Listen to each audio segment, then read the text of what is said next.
মধ্যপ্রাচ্যে চরম উত্তেজনা। ডোনাল্ড ট্রাম্পের ৪৮ ঘণ্টার যুদ্ধবিরতির প্রস্তাব সরাসরি নাকচ করল ইরান। ঘনাচ্ছে কি যুদ্ধের নতুন কালো মেঘ? বিস্তারিত জানতে চোখ রাখুন যমুনা নিউজে। আসসালামু আলাইকুম, যমুনা নিউজে আপনাকে স্বাগতম। শুরুতেই জানিয়ে দিচ্ছি এই মুহূর্তের সবচেয়ে আলোচিত এবং গুরুত্বপূর্ণ আন্তর্জাতিক সংবাদ। মার্কিন প্রেসিডেন্ট ডোনাল্ড ট্রাম্পের দেওয়া ৪৮ ঘণ্টার যুদ্ধবিরতির প্রস্তাব সরাসরি নাকচ করে দিয়েছে ইরান। আজ ৪ এপ্রিল ২০২৬ তারিখে এই চাঞ্চল্যকর খবরটি সামনে আসে।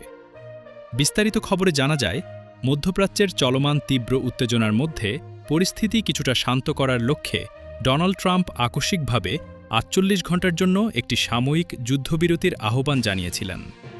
ধারণা করা হচ্ছিল এই বিরতির মধ্যে দিয়ে কোনো কূটনৈতিক সমাধানের পথ খোঁজা হতে পারে।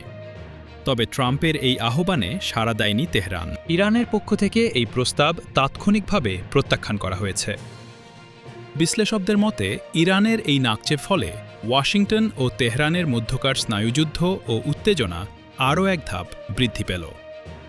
এই ৪৮ ঘণ্টার যুদ্ধবিরতি প্রস্তাব কেন দেয়া হয়েছিল এবং ইরান কেন তা মানতে নারাজ, তা নিয়ে আন্তর্জাতিক মহলে চলছে নানা জল্পনা-কল্পনা। এই প্রত্যাখ্যানের প্রভাব বিশ্ব অর্থনীতি এবং মধ্যপ্রাচ্যের ভূ-রাজনীতিতে কতটা পড়বে, সেদিকেই এখন নজর গোটা বিশ্বের। বাংলাদেশ ও বিশ্বের সর্বশেষ সব খবর সবার আগে পেতে যমুনা নিউজের ইউটিউব চ্যানেল। এতক্ষণ সাথে থাকার জন্য ধন্যবাদ। চোখ রাখুন যমুনা নিউজের পর্দায়।